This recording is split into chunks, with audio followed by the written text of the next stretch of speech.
Morning tubbers. I'm down in Gloucester today and I'm an hour ahead of schedule. It's 7:30 just gone, and I just thought I'd give you a quick tour of what I'm carrying today. It's a lot of playground equipment again, and some of the load, as you can see by the big rainbow shaped thing, is quite odd, not straightforward to secure. So what I did, there's a couple of people have been asking how to strap things down, and I think this, I'm no expert, but I think the short answer is that there's no hard and fast rules, and that I've used a ratchet strap to the wagon's body, and I threaded it round this particular piece of equipment, up over the rainbow, right round and back down via that strap to the truck body that side, and I pulled the slack out of it and tightened it up. The idea was to stop it falling that way, because that strap stops it, and it won't go that way because this part stops it. So, and I've come all the way from Nottingham and none of it's moved. I didn't strap the pallets at the front. This pallet here is massive. There's quite a bit of weight in it, and they're going nowhere. Same with these pallets here. They're going nowhere. But really, these straps here would have been for that job. So it'd have been ideal, just to put down the side of the load, stop the load shifting that way. So yeah, I've got all this is going, this drop, and then I'm back to Nottingham to collect a load from, is it Game Station, something like that, in Nottingham. Those that are into little figurines and stuff, you'll know all about that. So I've got 7 pallets to pick up there, so I shall, with somebody asking how to use these straps and whatnot, how to secure loads. Like I said, I'm no expert, I've only been doing it a couple of weeks myself, but I can show you what I know. I've got no problem with that. So, but yeah, long and short is there's no hard and fast rules of how you secure your loads, as long as it is secure. So yeah, I'll catch you later.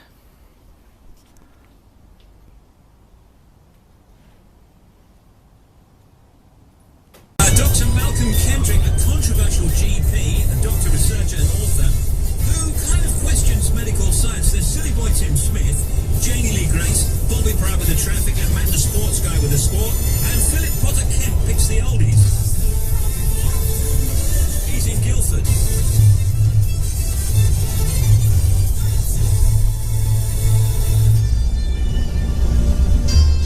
Can you see that little guy in just The A453. You've never seen it look this good. The biggest improvement to Nottingham's roads in years.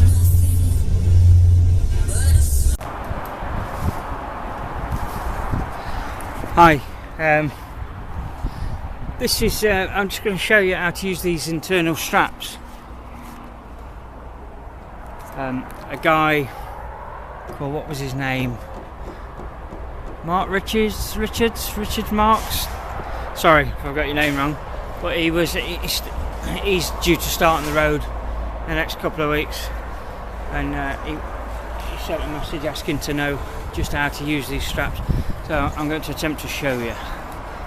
So that some lorries come where you've got 2 rails, one either side of the top of the canopy, or more commonly there's one big rail that runs down the middle, and these things are permanently hooked onto that rail. Now, you're never going to tie a load down with these straps. All you're going to do is stop them moving about. And when I say moving about, I mean the idea is to stop this load from coming out of the curtain, because the curtain is not a restraint, it's just there to keep your load dry. you should not be relying on it to keep your load secure. So that's what I use these straps for. Some of these are a bit old and battered on this particular truck. They do the job. So, and let me just show you. This one, I should really have bought my tripod, but I haven't got it with me. 1 minute.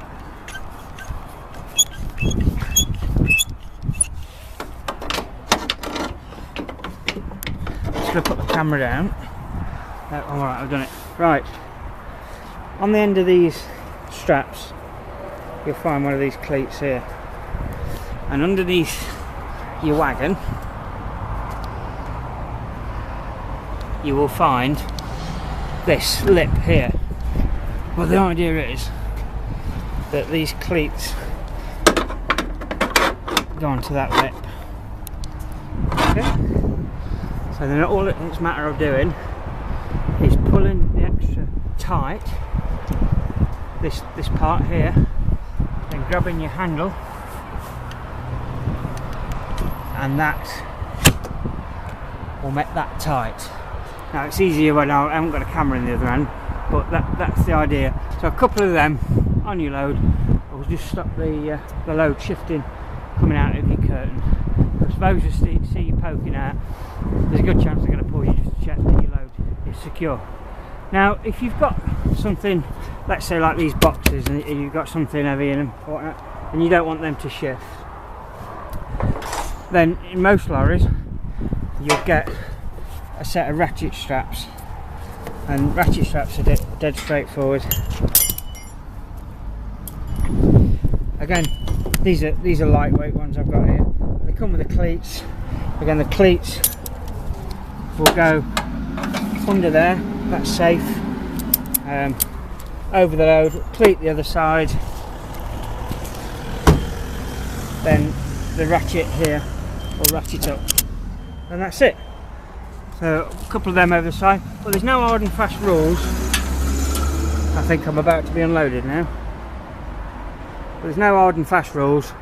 You got to do, it depends what, I mean I was carrying some playground equipment the other day, and I just had to lasso it round and tie it down on the side of the truck just to stop the load moving about. Same this morning, I had a machine to deliver to New Holland, and it was a bit top heavy, so I looped something around the top so that it can't fall one way or the other, because it's got the strap to hold it. So yeah, that's pretty much how those internal straps work.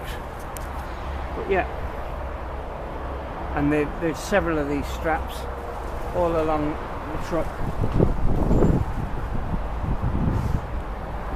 Now depending on what company you're with is how well they look after these straps, but I like to move them to one side and strap them back out of the way, because otherwise, when especially if you go onto a bay, like you'll get forklifts running over them and damage them, and then they can't do the job properly.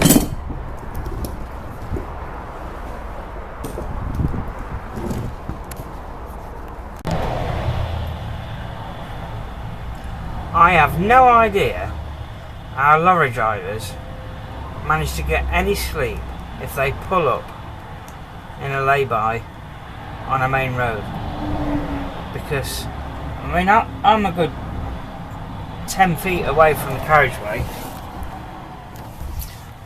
and when something heavy goes past me, as you're about to find out, heavy, brace yourself, it wobbles the truck. Here we go again. Here we go again. Brace yourself. I don't know how people manage to get any kip at the side of a major carriageway. But yeah, I'm back with another company out of Tuxford. Mr. Cantrell, you know exactly who that is. I'm in a slightly newer truck, 2009, which is a lot better than the I think it was 2004 truck I was in last time I drove for this company. That was a manual, a straight 6-speed I think it was, and it wasn't, it was proper battered. Everything was difficult to use. The tailgate was difficult to use, the doors were difficult to open, the curtains were difficult because the straps were knackered, etc, etc. And this one, it's a lot lighter in its years, and it's a bit better. I mean, it's a bit grubby inside.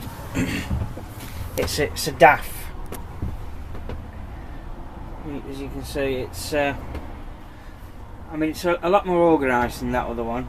Obviously, whoever drives this on a regular basis, they've got all the straps in that box down there, and what, instead of just chucked in the footwell, which I don't like to see.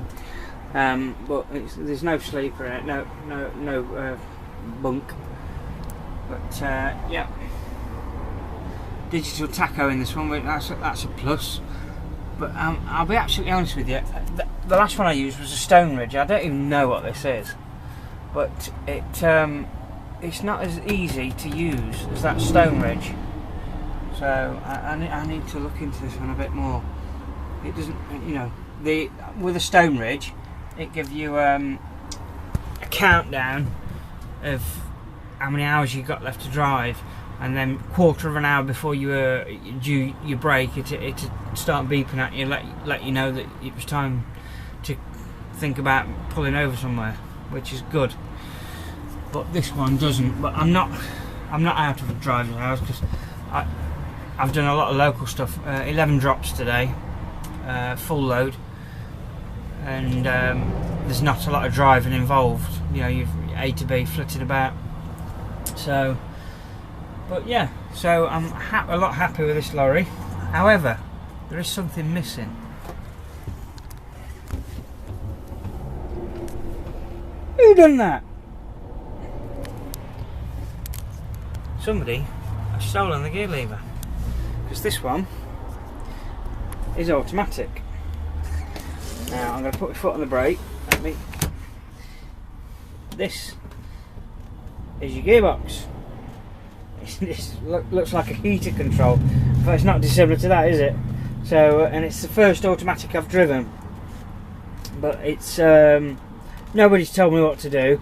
But I mean, it says on the tin what to do. So you got drive. I think you got crawler for if you're going up a real steep incline, and same with reverse. There's a crawler reverse for the same. But everything in the DAF feels naff. You get me? Those that drive in regular, the switch gear just, it don't seem right. I mean, I've been driving a Scania for the past 8-9 days, and all the switches have felt quality. You know, it's a different. It feels a different quality. I mean, the steering wheel, it's shiny and bare, and just it hasn't worn very well. All the air vents are rattly, but I mean, it's alright, it does its job. But yeah, so there we go. That's as simple as that. So it's drive and reverse. But what did surprise me when I was driving it is that if you're on a bit of an incline, it will roll backwards. Like, you know, if you're in a car, automatic car, it won't roll backwards. But on this, it does, and that I didn't expect that. But I soon got used to it. I mean, obviously use your foot brake, but yeah, it caught me out. And also, the brake on this lorry, you have to really give it some, and it always feels like it wants to run away with you, especially when you've got full load, because it's automatic. But yeah, it takes a little bit of getting used to, but yeah, well, I think we got there. So yeah, I'm here messing around filming because I've got to go back to the yard now. I'm done. Flew through my deliveries today, apart from a little hold up on the A1 actually. I'm just sat at the side of the A1, and there's a broken down vehicle, and of course everything grinds to a halt. But yeah, so we're ready for the bank holiday. Got no work over the bank holiday, so I'm back with this company Tuesday. So March might do a few more bits and bobs, interesting bits if I can. But yeah, so I'll catch you later. Have a good weekend for those of you that have got the bank holiday off. For those that you haven't got the bank holiday off, then I hope you're getting paid well for it, because I don't work the bank holidays and weekends for flat rate. I refuse. I've always done it. I've done it for the catering agency all my life, and there was no way I was ever working weekends and bank holidays for flat rate. I refuse to do it. People, oh, it's just another day. Well, it's not. Weekends are precious to some people. If you give them up, you want rewarding, and that's that. Give me double time, I'll be in there like a shot, but no, not flat rate. So there we go. So I don't think I've got anything else to tell you. I'll film again next week. Drive safe.